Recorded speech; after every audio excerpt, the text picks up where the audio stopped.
સતત સોશિયલ મીડિયાના વિવાદોમાં રહેતી અને ટિકટોકથી ફેમસ થયેલી કીર્તિ પટેલ ફરી એકવાર ચર્ચાનો વિષય બની છે. હકીકતમાં શું છે મામલો એ જોઈએ. નમસ્કાર, હું છું આરકે. તમે જોઈ રહ્યા છો દો કદમ ન્યૂઝ. સુરત પોલીસ દ્વારા કીર્તિ પટેલની ધરપકડ અમદાવાદથી કરવામાં આવી છે. જાણકારી અનુસાર એક બિલ્ડર પાસેથી 2 કરોડ રૂપિયાની ખંડણી માંગી તેમને ખોટા હની ટ્રેપમાં ફસાવી દેવાની ધમકીના આરોપમાં પોલીસ કીર્તિ પટેલની ધરપકડ કરી છે. કીર્તિ પટેલની સુરત પોલીસે મંગળવારે 17 જૂન અમદાવાદ ખાતેથી ધરપકડ કરવામાં આવી છે. કીર્તિ પટેલ સામે 1 વર્ષ પહેલા જાણીતા બિલ્ડર વજુભાઈ કત્રોડિયા દ્વારા સુરતના કાપોદ્રા પોલીસ સ્ટેશનમાં ફરિયાદ દાખલ કરવામાં આવી હતી. જો કે ફરિયાદ દાખલ થયા બાદ કીર્તિ પટેલ છેલ્લા 10 મહિનાથી ફરાર હતી. પોલીસને બાતમી મળતા મંગળવારે અમદાવાદ ખાતેથી કીર્તિ પટેલની ધરપકડ કરી હતી. કીર્તિ પટેલની ધરપકડ બાદ પણ એના ચહેરા પર શરમનો કોઈ જ પડદો નજરે ન ચડતો હતો. પોલીસ સામે પણ હાજી કરીને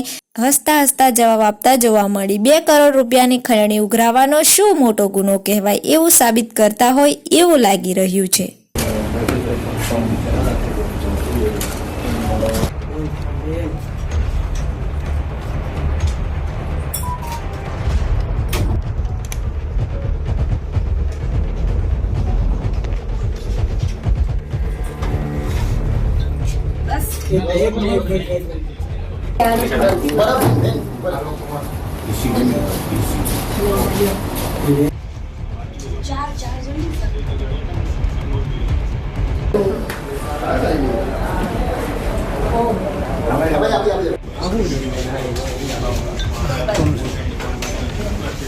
तारीख 2/6/2024 को कापोद्रा पुलिस स्टेशन के विस्तार में एक एफआईआर दर्ज हुआ, जिसका under section 386, 389, 504, 5062, 328, 507, 120B of IPC, 66E and 67 of IT act के तहत एक एफआईआर दर्ज हुआ. इसमें टोटल 5 से ज़्यादा आरोपी थे. इसमें एक आरोपी कीर्तिबेन डॉटर ऑफ रणछोड़ भाई अडालजा, रेसिडेंट इनका पर्वत पाटिया सूरत है. ये एब्सकॉन्डर थी पिछले 10 महीने से और सेक्शन 70 ऑफ सीआरपीसी के तहत एक वारंट ऑफ अरेस्ट इशू किया गया था ऑनरेबल कोर्ट के द्वारा. ऑनरेबल कोर्ट के डिसीजन को ध्यान में रखते हुए हमने यहाँ पे एक टीम बनाई, जिसमें एलसीबी की टीम, कापोद्रा पुलिस स्टेशन की टीम, साथ ही साथ हमें ये टेक्निकल और ह्यूमन इंटेलिजेंस से पता चला कि ये इनका लोकेशन जो है ये प्रेजेंटली अहमदाबाद के सरखेज विस्तार में आ रहा है.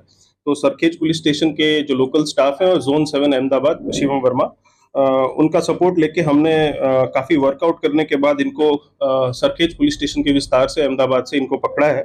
और अभी हम इनको ऑनरेबल कोर्ट के पास लेके जाएंगे और अपने जो हमारे जो पुरावा है वो सारे रजू करेंगे और फिर ऑनरेबल कोर्ट डिसाइड करेगी कि आगे की कार्रवाई क्या होगी.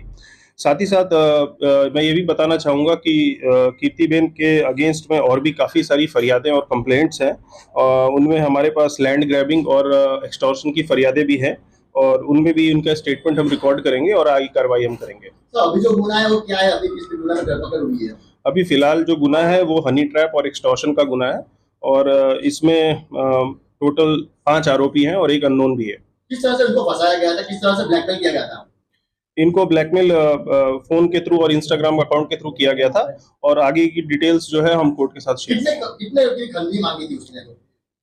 टोटल जो खंडनी मांगी थी इसका रकम अभी हम डिस्क्लोज नहीं कर रहे हैं, हम आपको पूरा डिटेल्स शेयर करेंगे. सर, ये 10 महीने के गाय में कीर्ति पटेल कहाँ गई?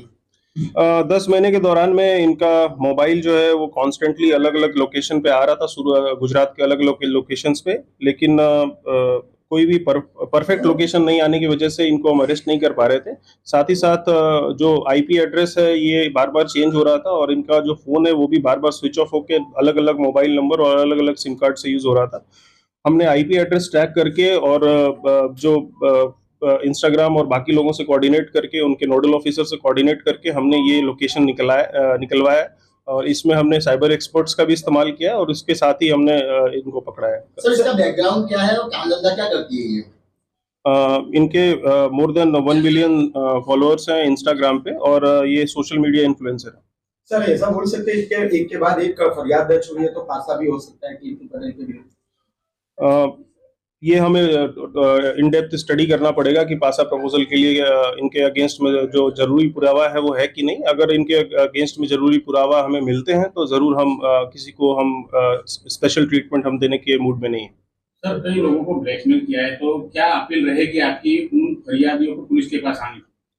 कोई भी फरियादी, आपको अगर ऐसा लगता है कि आपको किसी ने एक्सटॉर्शन किया है, किसी ने हनी ट्रैप किया है, अगर आप कोई भी आपको सोशल मीडिया के दबाव में डाल के आपको ये सोच रहा है कि वो कहीं पे भी आपको ब्लैकमेल करेगा, तो आप ये गलत बात है। और आईपीसी और बीएनएस की धाराओं के तहत आप पे जो आरोपी है उस पर कड़क कार्रवाई होगी। और पुलिस आपको अपील करती है कि आप पुलिस स्टेशन में आए, फरियाद दें, और आप डीसीपी ऑफिस भी आ सकते हैं, एसीपी ऑफिस भी आ सकते हैं और फरियाद दे सकते हैं, और साथ में पुलिस पे कड़क से कड़क कार्रवाई करेगी। सर और भी अर्जी है कापोद्रा पुलिस मथक में कीर्ति के विरुद्ध?